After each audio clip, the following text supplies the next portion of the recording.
Hello guys, দেখুন আমাদের আয়ান কত সুন্দর করে তার আপুকে আদর করতে করতে ঘুম থেকে উঠাচ্ছে। তার আপু হলো নবাবের দুলালি, সে উঠবে না।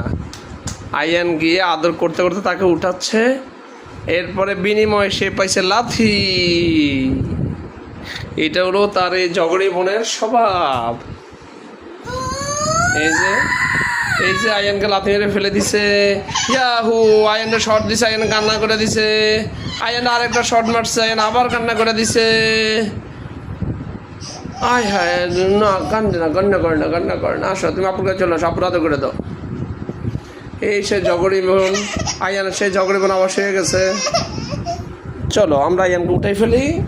ইয়াহু, চলো আমরা আয়ানকে কোলে নিয়ে ফেলি। ইয়াহু, আর আমাদের এই বুড়িটা ঘুমাচ্ছে। গুড বাই, গুড নাইট, আল্লাহ হাফেজ।